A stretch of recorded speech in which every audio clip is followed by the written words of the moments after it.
Happy Monday, my fabulous first graders. I hope that you have been enjoying Charlie and the Chocolate Factory so far. I've really been enjoying reading it to you. So today we're reading chapters 11 and 12. Where we left off, Charlie and his family are starving. Charlie's father has lost his job at the toothpaste factory, and they are starving. They are down to just a piece of bread in the morning for breakfast and very little to eat the rest of the day. Even when they try to share their food with Charlie, he will not take it. So he is doing things like walking extra slow to school, not going outside for recess, making sure he leaves the house early so that he doesn't have to run to school. And on his way back from school, he found $1 in the snow. And so his first thought was, this means food. And of course, more than any other food, we know that Charlie loves chocolate. So where we left off, he was on his way to go buy himself a bar of chocolate and to devour it as quickly as he possibly could. So this is chapter 11, and it is called The Miracle. Charlie entered the store and laid the damp dollar bill on the counter. "1 Wonka's Whipple Scrumptious Fudge Mellow Delight," he said, remembering how much he had loved the one he had on his birthday. The man behind the counter looked fat and well-fed. He had big lips and fat cheeks and a very fat neck. The fat around his neck bulged out all around the top of his collar like a rubber ring. He turned and reached behind him for the candy bar. Then he turned back again and handed it to Charlie. Charlie grabbed it and quickly tore off the wrapper and took an enormous bite. Then he took another and another, and oh, the joy of being able to cram large pieces of something sweet and solid into one's mouth. The sheer blissful joy of being able to fill one's mouth with rich, solid food. "You look like you wanted that one, Sonny," the shopkeeper said pleasantly. Charlie nodded, his mouth bulging with chocolate. The shopkeeper put Charlie's change on the counter. "Take it easy," he said. "It'll give you a gut ache if you swallow it like that without chewing." Charlie went on wolfing the candy. He couldn't stop. And in less than half a minute, the whole thing had disappeared down his throat. He was quite out of breath, but he felt marvelously, extraordinarily happy.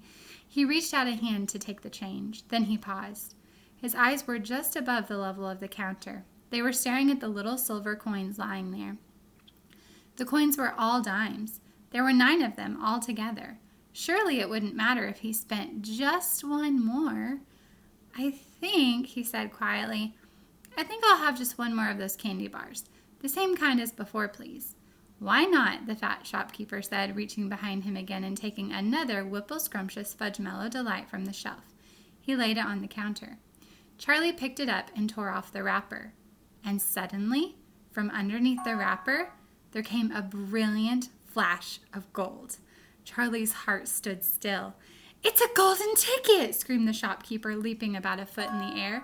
"You've got a golden ticket! You've found the last golden ticket! Hey, what do you know? Come and look at this, everybody. The kid's found Wonka's last golden ticket. There it is. It's right there in his hands."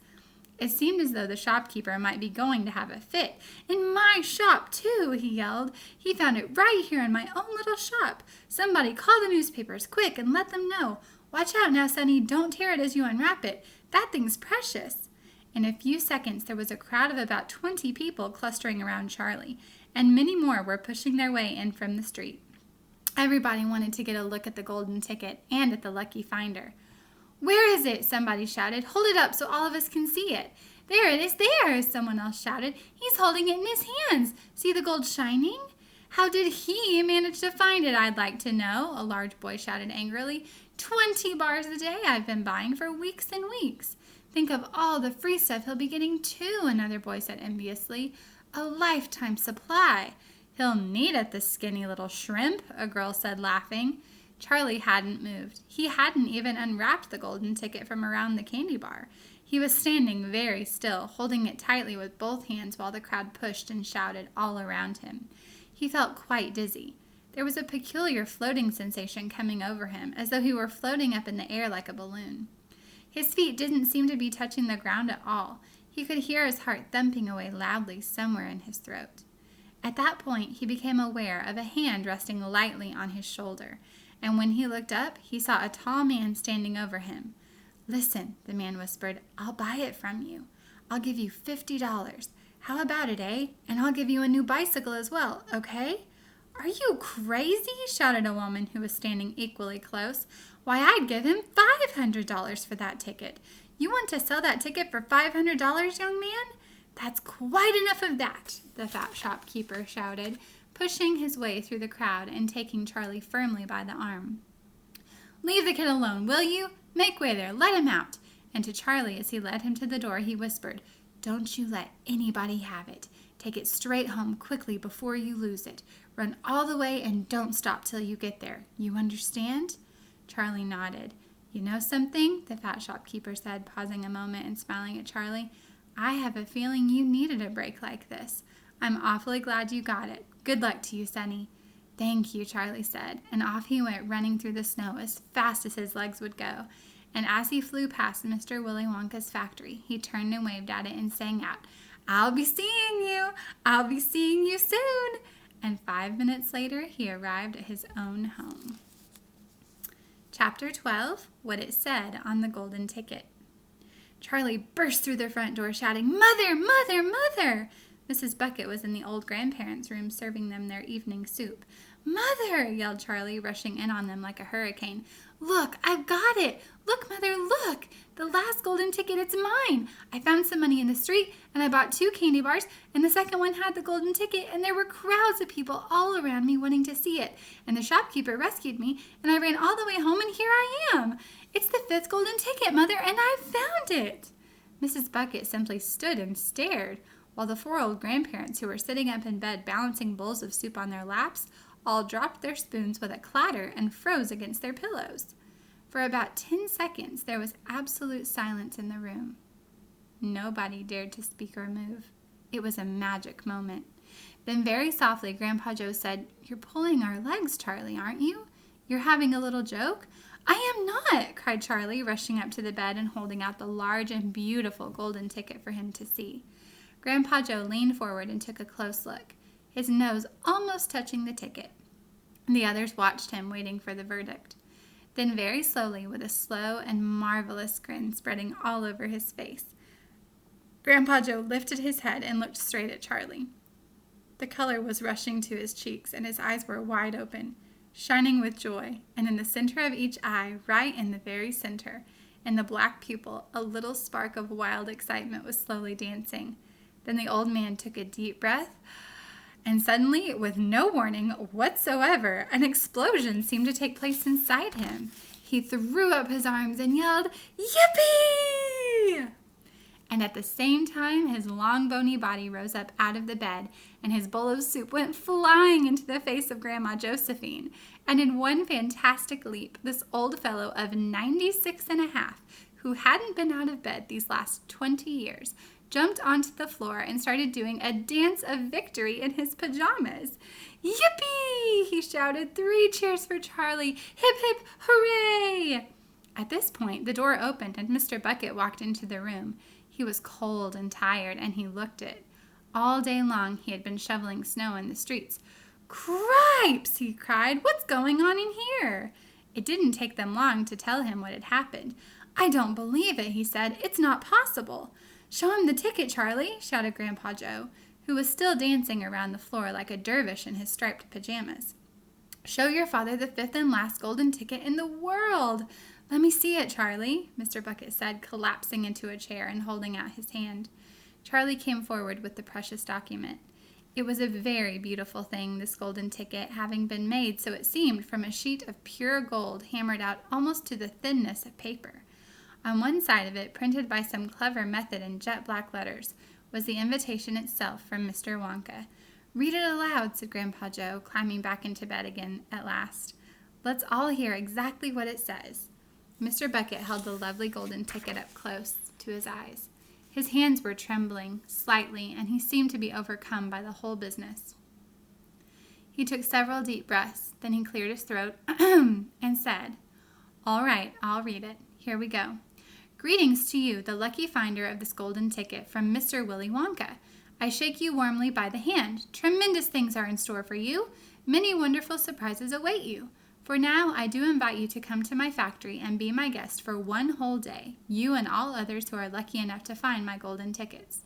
I, Willy Wonka, will conduct you around the factory myself, showing you everything that there is to see, and afterwards, when it is time to leave, you will be escorted home by a procession of large trucks.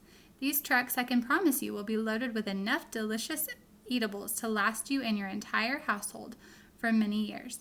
If at any time thereafter you should run out of supplies, you have only to come back to the factory and show this golden ticket, and I shall be happy to refill your cupboard with whatever you want. In this way, you will be able to keep yourself supplied with tasty morsels for the rest of your life. But this is by no means the most exciting thing that will happen on the day of your visit. I am preparing other surprises that are even more marvelous and more fantastic for you, and for all my beloved golden ticket holders, mystic and marvelous surprises that will entrance, delight, intrigue, astonish, and perplex you beyond measure. In your wildest dreams, you could not imagine that such things could happen to you. Just wait and see, and now here are your instructions. The day I have chosen for the visit is the first day in the month of February. On this day and on no other, you must come to the factory gates at 10 o'clock sharp in the morning. Don't be late, and you are allowed to bring with you either 1 or 2 members of your own family to look after you and to ensure that you don't get into mischief. One more thing. Be certain to have this ticket with you, otherwise you will not be admitted. Signed, Willy Wonka. The first day of February, cried Mrs. Bucket, but that's tomorrow. Today's the last day of January. I know it is. Cripes, said Mr. Bucket, I think you're right. You're just in time, shouted Grandpa Joe. There's not a moment to lose. You must start making preparations at once. Wash your face, comb your hair, scrub your hands, brush your teeth, blow your nose, cut your nails, polish your shoes, iron your shirt, and for heaven's sake, get all that mud off of your pants. You must get ready, my boy. You must get ready for the biggest day of your life.